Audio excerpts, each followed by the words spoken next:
So last night was a little bit of an exciting night. I was just settling down into bed. It was a little after 11 and just getting comfy and starting to, when the sheets start getting nice and warm around you. And the phone rang. And it was my buddy James who lives around the corner. And he said, "Dude, you got to get down to the church. There's cops everywhere. Somebody's broken in. It's just chaos. You got to get here." So I quickly got dressed, came rushing down. And of course, there were police everywhere, like all around the block, actually. And somebody had indeed broken into the church. So I had to wait for a while because the police had to take pictures and collect evidence and do all the things that they need to do. So I went home and got a piece of plywood, some tools, and came back. And when they were done, patched up the window. And later on this morning, we'll get somebody in to replace it. Which actually, as an aside, for folks who think that being a minister means that I work one hour on Sunday mornings, right? I just have to get up and preach. Um, being in ministry is an interesting job. I mean, not only am I a comforter and a teacher and a preacher and a prayer, but also I'm a carpenter, an electrician, I'm a janitor, I'm a cook, midnight taxi driver, homework checker, and there's all kinds of stuff, right? But anyway, I'm getting off topic.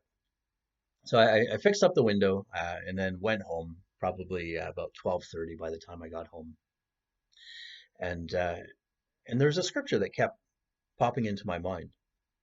And honestly, it's a scripture that I've never fully grasped. I'm not entirely sure exactly what it means. I know what it means in various commentaries, but anyway, this is Jesus talking. He said, "The law and the prophets were in effect until John came. But since that time, the good news of the kingdom has been proclaimed, and everyone tries to enter it by force." And to me, this is a little bit hard to reconcile because the kingdom, the peaceable kingdom, as Hauerwas refers to it, is not something that you would think about entering by force. Certainly, Jesus, as the ultimate nonviolent resistor, who preaches that we're supposed to love our enemies and bless those who curse us, you can't reconcile that with entering the kingdom by force. But as I think about it, this young man, he came diving through the window. He entered our sanctuary by force. But I wonder if we're really any better.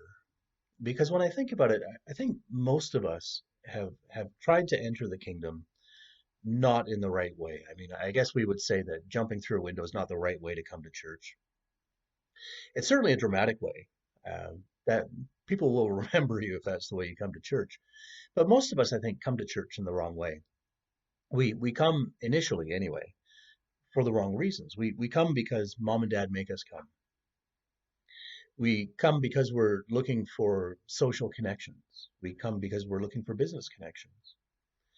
People come to the church because they're looking for food, they're looking for financial help. Uh, People come to the church looking to participate in various addiction programs or maybe for scouts or Girl Guides or something like that. Many of us come to the church like this young man because we're desperate, we're on the run from something, we're seeking we don't know what. But we just come crashing through the door because we've got nowhere else to turn. We don't know what else to do.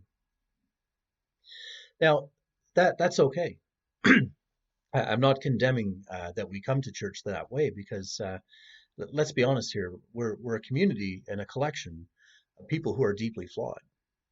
That's what the church is a collection of people who recognize that we need some help. Now, what happens when we get here?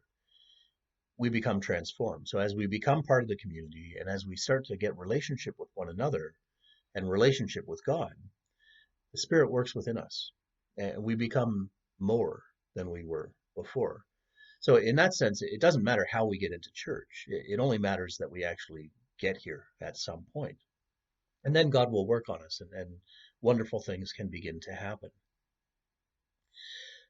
So when I think about this young man diving through the window, I don't feel bad about what he did. We have a mess to clean up. That's true.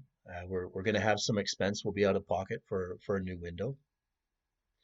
But what I do wish, though, is that I had been here And I'm not saying that I would have any great words of wisdom that would change his life. It's nothing like that. But I wish somebody had been here who would be able to tell him that the safety and the sanctuary that he's seeking is actually available to him, but on a much more profound level than what he was thinking at the time, being on the run.